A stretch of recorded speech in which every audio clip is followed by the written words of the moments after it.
بس وہ کیا اسے کہتے ہیں between devil and the deep blue sea والا حال ہے کیا ہوا تقریباً, اور آگے مزید وہ کرنا ہے. میں پہلے بھی اس سے عرض کر چکا ہوں کہ یہ پلان تو یہاں پر رک گیا ہے. امریکہ کے اپنے نیشنل ڈیفنس ڈاکیومنٹ کے مطابق آگے اسٹریٹ آف ملاکا کا معاملہ آ رہا ہے, جہاں سے نکل کے میجر ترین ایکسپورٹ پھر وہاں سے چائنا کی جتنی بھی ہیں وہ وہاں سے جاتی ہیں.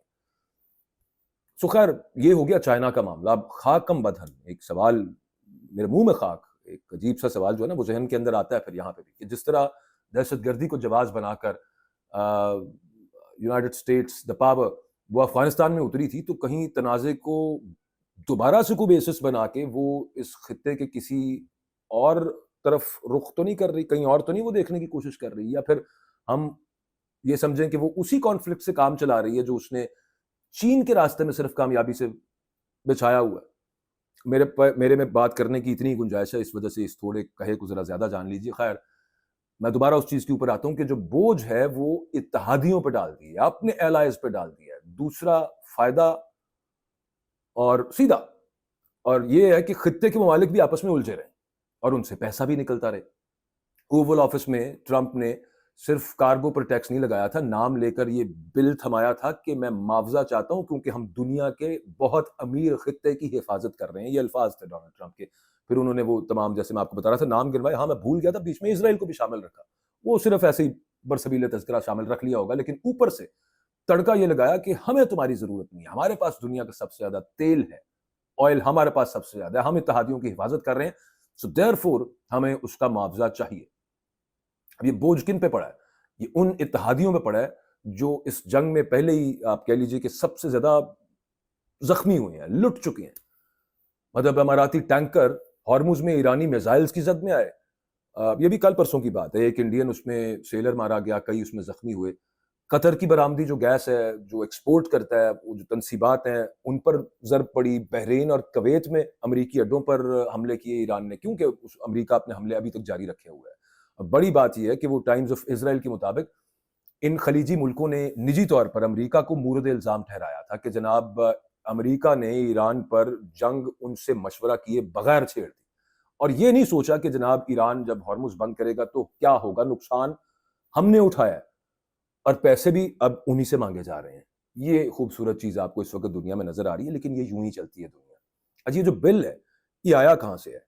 اس میں ایک اور آرگومنٹ ہے یہاں پہ, بلکہ ایک کہہ لیجیے آپ ہائپوتھیسس ہے ایک, اور ایک بلکہ ہائپوتھیٹیکل سچویشن ہے, لیکن خیر تھوڑا سا پیچھے چلے جاتے ہیں. وہی سپٹمبر 2025 میں جب اسرائیل نے وہاں پہ ایک ایرانی ڈیلیگیشن تھا تو قطر پہ حملہ کر دیا. قطر جو ایک امریکن ایلائی ہے, بڑا اسٹرانگ ایلائی ہے, جس نے ایک وہ جہاز گفٹ کیا ڈونلڈ ٹرمپ کو, جس کو اب اس فلیٹ کے اندر شامل کیا گیا, اسے کہا جا رہا ہے کہ it's a flying White House. خیر اس ملک پہ جب حملہ کیا جس کے پاس خطے کا سب سے بڑا امریکی اڈا وہ ہوسٹ کر رہا تھا وہاں پہ, وہ جو ایک ضرب تھی اس نے خلیج میں, گلف میں, جو امریکن امبریلا تھی, جو امریکہ سیکیورٹی پرووائڈر بنا ہوا تھا, اس سے اعتماد تو ہلایا.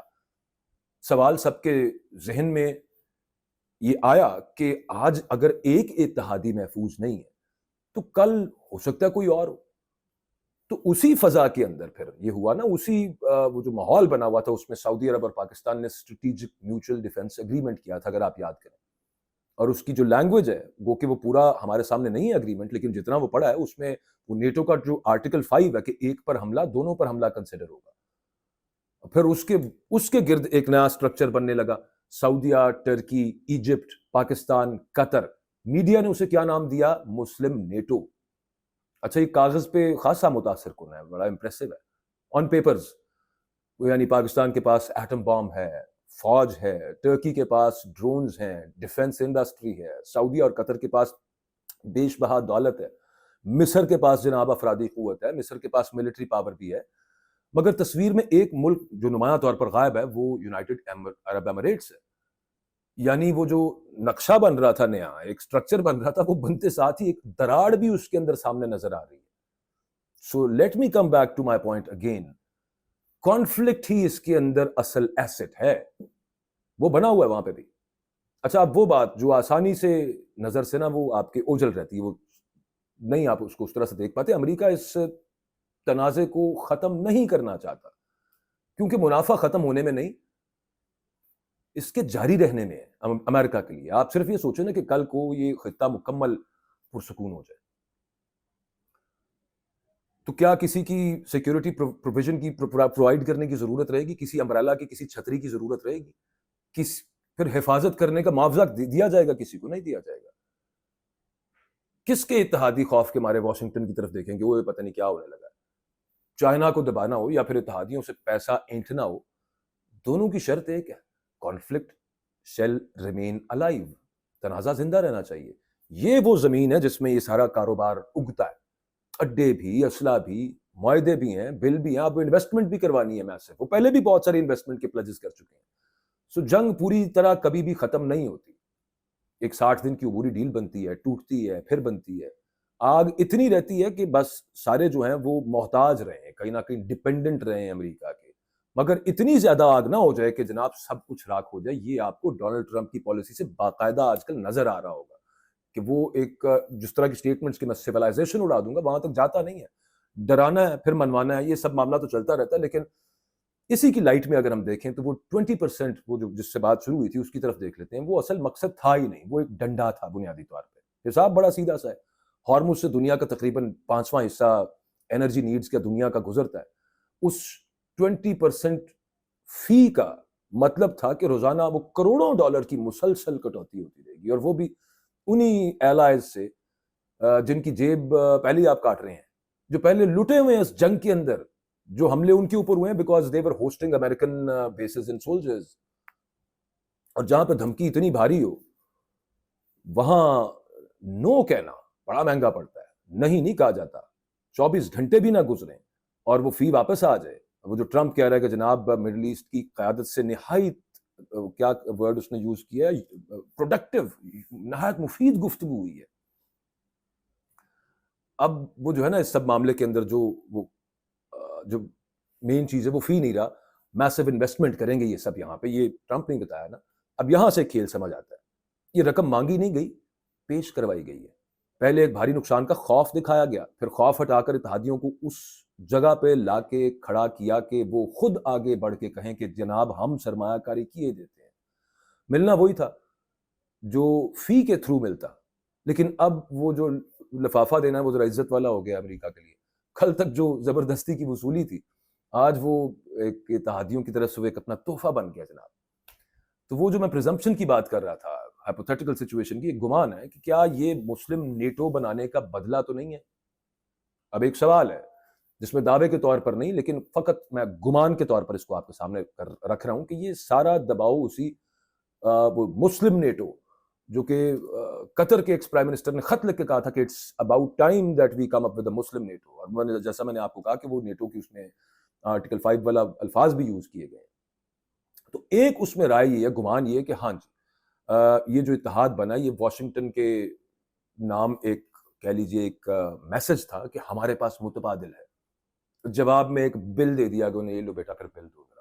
اچھا، دوسرا جو خیال ہے اس رائے کے اوپر وہ اس سے الٹ ہے کہ جناب واشنگٹن بوجھ بانٹنا پسند کرتا ہے، ایسا نہیں ہے کہ وہ یہ نہیں چاہ رہا کہ یہاں سے پاکستان لگا رہے ان کے ساتھ اور یہ آپس میں مل کے کچھ نہ کچھ کریں، اسے تو بوجھ بانٹنا پسند بھی ہے۔ ٹرمپ تو سالوں سے یہی کہہ رہا ہے نا کہ یہ جو اتحادی ہیں، خاص طور پہ نیٹو جو ہے، یہ اپنے دفاع کا خرچہ خود اٹھائیں، اور ابھی بھی تازہ بات اس نے یہی کی ہے۔ سو یہ سزا نہیں ہے، میرا خیال یہ ہے کہ یہ اس سوچ کا تسلسل ہے، اور وہ جو ٹرانزیکشنل سوچ ہے اس کی۔ اب ان دونوں میں سے سچ کیا ہے یہ کچھ یقین سے کہا نہیں جا سکتا، لیکن یہاں پر ہم قیاس کر رہے ہیں، فیصلہ نہیں سنا رہے، لیکن ہو ضرور سکتا ہے کہ بدلے والی بات بھی ہو۔ مگر جو دونوں چیزوں کے اندر جو ایک چیز مشترک ہے، کامن ہے، وہ یہ ہے کہ چاہے یہ سزا ہو یا پھر حوصلہ افزائی ہو، امریکہ کی موجودگی کہیں نہیں گئی، بس اتنا ہے۔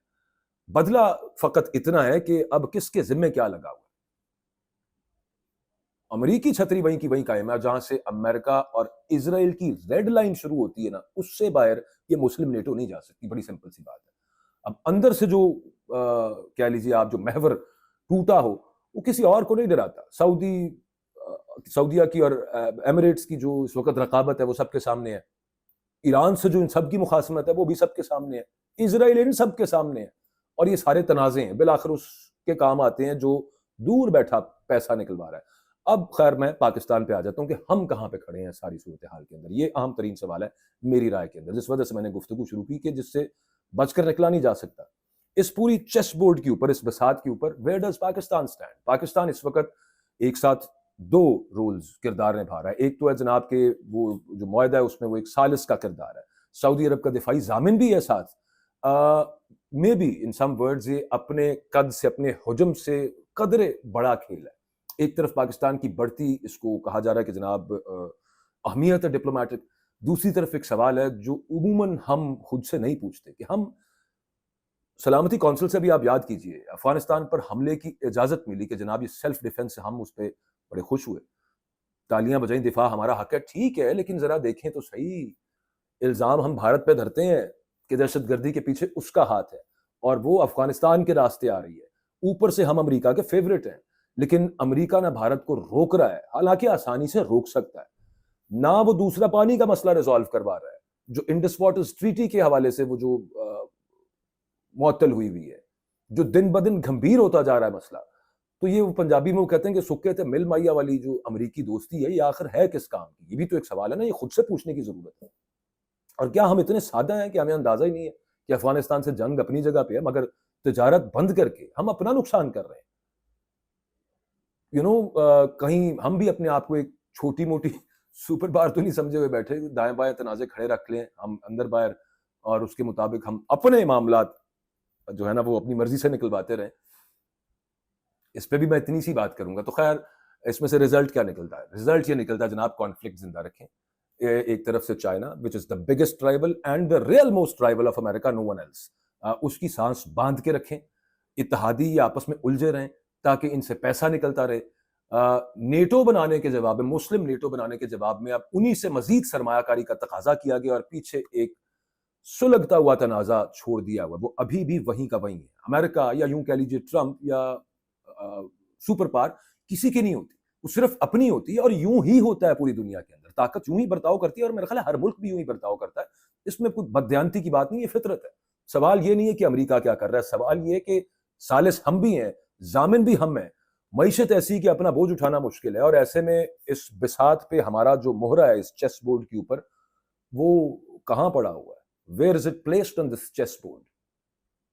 I would say by the super power. میں جواب نہیں دوں گا, آپ خود سوچئے. اجازت دیں, اللہ حافظ.